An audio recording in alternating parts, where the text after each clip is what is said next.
കുട്ടികളോട് ഒരുപാട് ദേഷ്യപ്പെട്ട് ഉറക്കെ സംസാരിച്ച് പലപ്പോഴും ഒരു അടി പോലും കൊടുത്തതിന് ശേഷം അതിനെക്കുറിച്ച് ആലോചിച്ച് കുറ്റബോധം തോന്നുന്ന ഒരമ്മയാണോ നിങ്ങൾ? ഇവിടെ നിങ്ങൾ മനസ്സിലാക്കേണ്ട ഒരു കാര്യം, നിങ്ങളുടെ ഉപബോധ മനസ്സിൽ നിങ്ങൾ പ്രോസസ്സ് ചെയ്യപ്പെടാതെ കിടക്കുന്ന ഒരുപാട് ഇമോഷൻസ് ഉണ്ടാകും. അല്ലെങ്കിൽ നിങ്ങൾ അറിഞ്ഞോ അല്ലെങ്കിൽ അറിയാതെ തന്നെ സപ്രസ് ചെയ്തു വെച്ചിട്ടുള്ള ചില കാര്യങ്ങളുണ്ടാകും. അതൊക്കെ ഒരു പരിധിക്ക് അപ്പുറത്തേക്ക് എത്തുമ്പോൾ ഉണ്ടാകുന്ന ഒരു ഔട്ട്ബേസ്റ്റ് ആണ് ഇത്തരം പ്രകടനങ്ങളിലേക്ക് പിന്നീട് നയിക്കുന്നത്. കുട്ടിയുടെ മാനസിക ആരോഗ്യം എന്ന് പറയുന്നത് അമ്മയുടെ കയ്യിലാണെന്നത് പലപ്പോഴും നമ്മൾ മറന്നു പോകുന്ന ഒരു കാര്യമാണ്.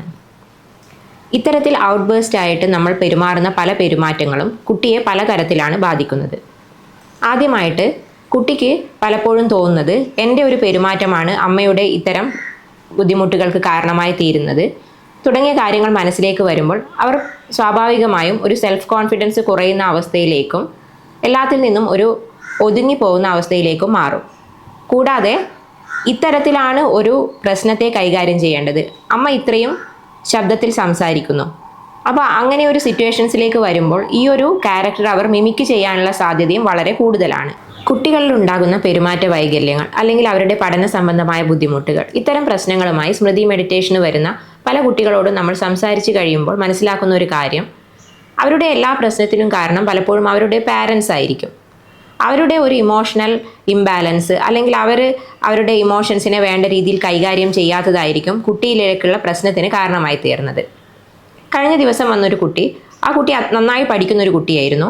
കുട്ടി പെട്ടെന്ന് ഒരു +1 എത്തിയതിന് ശേഷം ആ ഒരു പഠനത്തിൽ നിന്ന് വളരെയധികം പിന്നോട്ട് പോവുകയും അതിനെ പഠിക്കാനുള്ള ഒരു ഇൻട്രസ്റ്റ് തന്നെ ഇല്ലാതാവുകയും ചെയ്തു.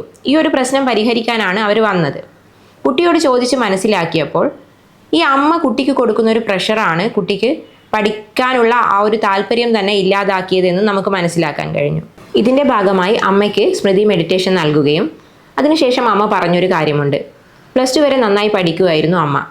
പക്ഷേ വീട്ടിലുള്ള ചില സാഹചര്യങ്ങളും കുടുംബ പ്രശ്നങ്ങളും ഒക്കെ കാരണം അവർക്ക് ആ ഒരു പഠനം അവിടെ വെച്ച് ഡ്രോപ്പ് ചെയ്യേണ്ടി വരികയും പിന്നീട് അതുകൊണ്ട് ജോലിക്ക് പോകാൻ സാധിക്കാതിരിക്കുകയും പലതരത്തിലുള്ള ബുദ്ധിമുട്ടുകൾ അവർക്ക് അനുഭവിക്കേണ്ടി വരികയും ഒക്കെ ചെയ്തു. അതുകൊണ്ട് തന്നെ മകൾ ആ ഒരു അവസ്ഥയിലേക്ക് എത്തരുത് എന്ന ഒരു ചിന്ത മാത്രമായിരുന്നു അവരുടെ മനസ്സിലുണ്ടായിരുന്നത്. ആ ഒരു +1 +2 കാലഘട്ടത്തെ അവരുടെ മനസ്സിൽ അത്രയും വലിയൊരു സ്ഥാനം നൽകിയിട്ടുണ്ടായിരുന്നു. ഇത് കാരണം മകളുടെ ഏറ്റവും ഇഷ്ടവിനോദമായ ചിത്രരചനയിൽ പോലും അവർ അത് നിർത്തിവെക്കാൻ വേണ്ടി മകളോട് ആവശ്യപ്പെടുകയും മുഴുവനായും ആ കുട്ടിക്ക് അതൊരു നല്ല രീതിയിലുള്ള സ്ട്രെസ്സ് നൽകുകയും ചെയ്തു. അപ്പോൾ ഈ ഒരു കാര്യം അവർ തിരിച്ചറിഞ്ഞ് അത് തിരുത്താൻ ശ്രമിക്കുന്നതിലൂടെ തന്നെ കുട്ടിയിലും വലിയ മാറ്റങ്ങൾ കൊണ്ടുവരാൻ സാധിക്കുന്നുണ്ട്. ഇത്തരത്തിൽ നമ്മുടെ ഓരോ പ്രവൃത്തികൾ നമ്മുടെ കുട്ടികളെ ഏത് തരത്തിൽ ബാധിക്കുമെന്നത് നമ്മൾ എപ്പോഴും ചിന്തിക്കേണ്ട ഒരു കാര്യവും അതിനുള്ള പരിഹാര മാർഗങ്ങൾ തേടുകയും ചെയ്യേണ്ടത് അത്യാവശ്യമായ കാര്യമാണ്.